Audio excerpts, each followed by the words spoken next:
So I want to really tell you a story of something that has started a response. This is a photograph of the first talk about transition I ever did. This is in late 2005, about 4 or 5 months after the event in December my friend was talking about earlier on. And it was an idea. I had no idea if it was, we didn't even know what it was. It was a suggestion. What would it be like if, in the light of those challenges that we just talked about, actually we decided that we could do something about that. But rather than imagine that some cavalry is going to come riding to our rescue, that we are that cavalry. What does that look like? So transition has emerged since really as an experiment. An experiment in which many of you have played a really fantastic part. An experiment that says, as ordinary people, there's a lot that we can do. But one of the big that transition takes is to say, we can't do all of that. We need government to do stuff, business, all these different people. But there's a bit in the middle, the missing piece of the jigsaw puzzle, which is what we can do with the people on our street, the people in our neighbourhood, the people in our town. There is an enormous potential, a huge power there. If we can unlock it, we can do extraordinary things. And what it has the potential to do is to make what at the moment looks politically impossible become politically inevitable. We can become the grease that starts to get the engine to working again, to loosen things up, to actually move. We can start to create a pull for this stuff. So transition has really, it started in 2005, it's grown and it's grown and it's grown. And it's really a simple approach which is about community resilience, people coming together and making that happen. And I'm going to tell you lots of examples of people doing that on the ground. So I'd like to just give you a few examples, first of all. And we could stay here all evening with people. I know there are people here from many different transition initiatives around this area. Many of you have travelled a long way to be here tonight, and I'm ever so grateful that you've done so. And we could spend the whole evening just hearing stories about projects you've done, things you've done, and there's some fantastic stuff happening. So I'd like to give you just a few examples of things from around the world. We don't have some sort of, if we want to start transition in Brazil, we don't open an office in Brazil and sort of fly people in to go out and make it happen. So people in Brazil go, transition, that's good, we'd like to do that. There's an incredible group of women who do transition training in Brazil and catalyse it all over the place. And this has been one of the poorest parts of Brazil, in Sao Paulo, in the favelas in Sao Paulo. It's the poorest communities there. And there they develop ways of teaching transition to people who can't read. And then they don't really talk about it in terms of the end of the age of cheap energy and stuff, because as far as Brazil is concerned, they're the new Saudi Arabia of the world, and they're just getting ready to party. But what they do present it as is it's about social justice, it's about empowerment for women, it's about an eradication of violence in the community. It's led to all kinds of new social enterprises and businesses starting up, and this is creating a food garden in the local school. So if, for example, one of them comes up with something like transition streets, which I'll talk about in a minute, or a garden share, that simple idea that if you've got people in your town with people who want to grow food, but don't know how to grow it, and you have other people who are too busy or too old to garden, you just set up a dating agency, match them up, and they get on with it. Ideas like that, they can just spread and pop up all over the place. And so transition streets is something that we developed in Thomas in Devon, based on the idea that if you want to help people reduce their carbon use, their energy use, what's the best way to do that?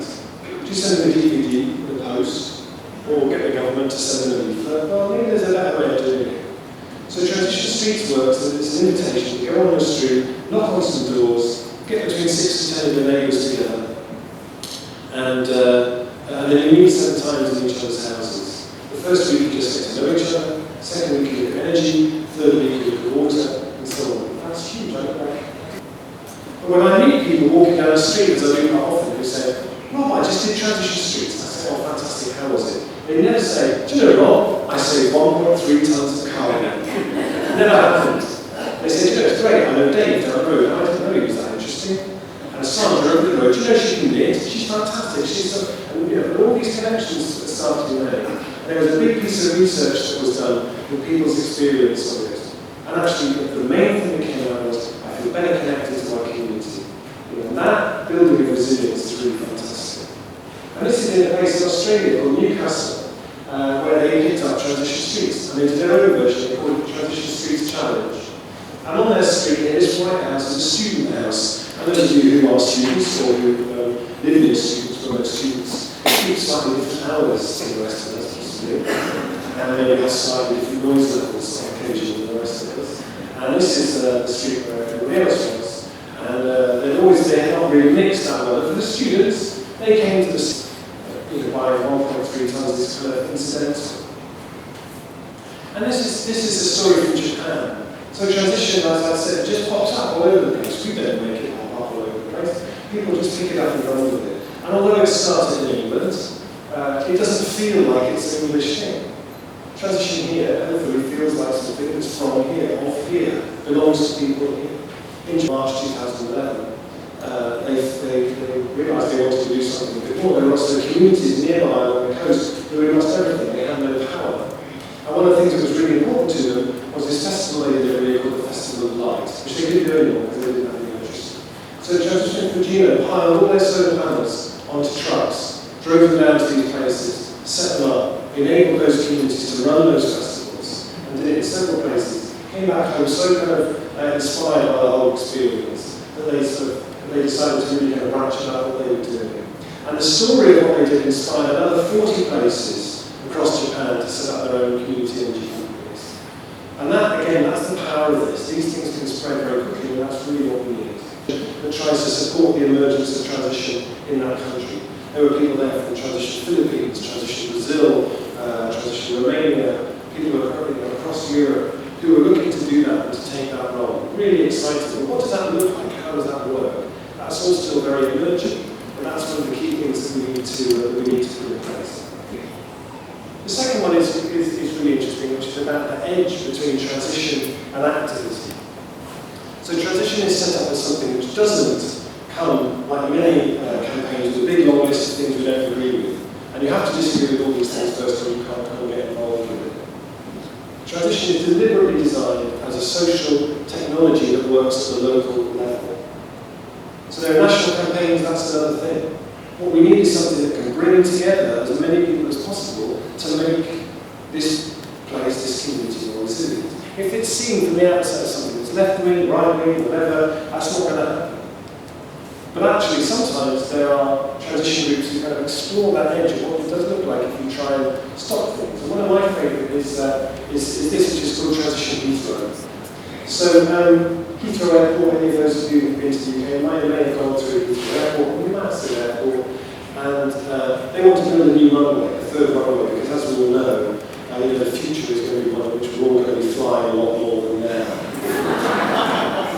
And when you look forward into the future, you can see that that's really what we need. And talk about basing your assumptions on basing your future on completely wrong assumptions. But that's the assumption, that in order for our economy to grow, we need to actually, for this third runway, bulldoze an entire town called Sipson and get rid of everybody to build a new runway for the airport.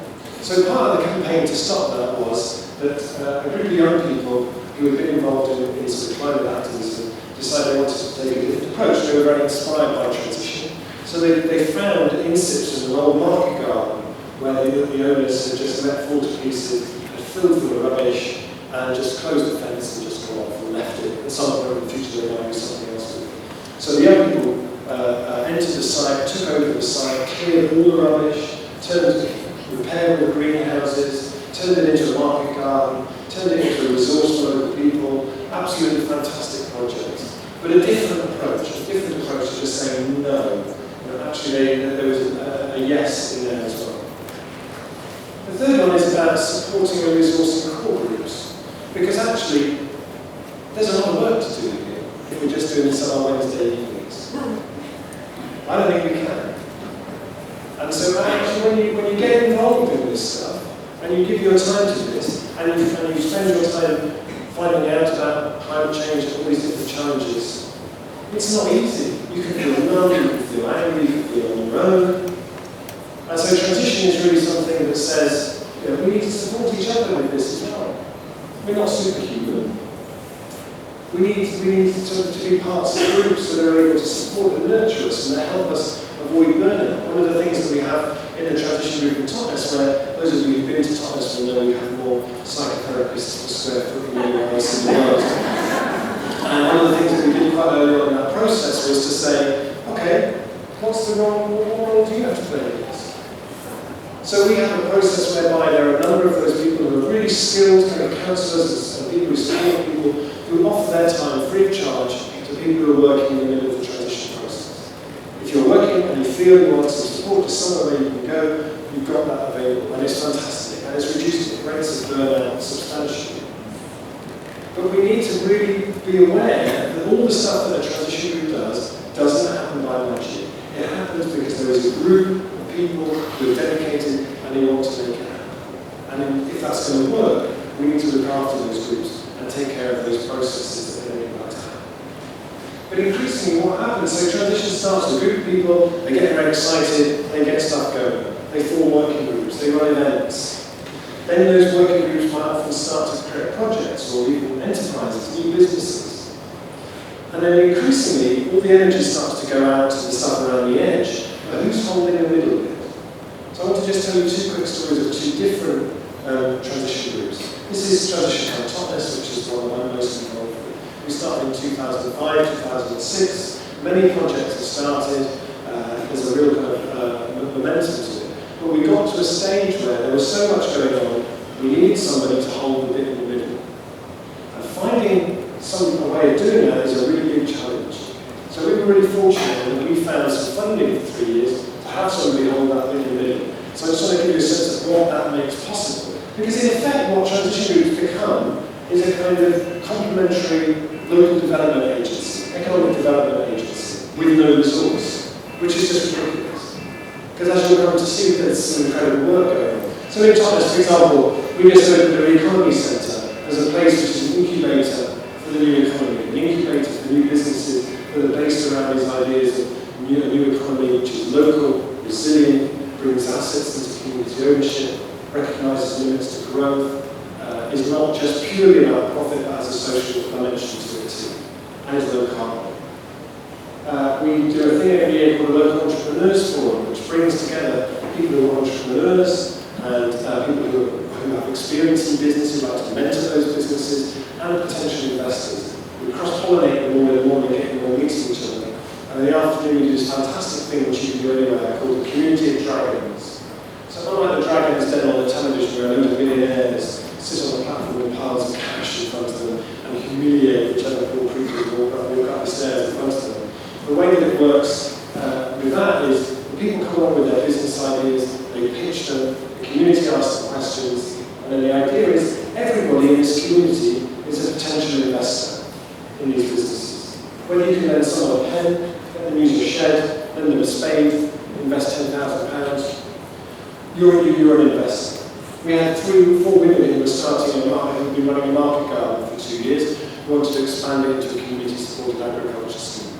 They came needing £1,000, they went in with £3,500, 30 members of a membership box scheme they hadn't even launched yet, money for publicity, support for all kinds of different things. That's what it looks like when a community comes together to support its entrepreneurs. But all this stuff, and this is the Atlas project that I'm very much involved with, which is about saying development, new development, tends to be something that's done to us as people. We don't have any say over it. Land gets sold off, the developer designs it, builds it, takes the money, thank you very much, and we have to live with it.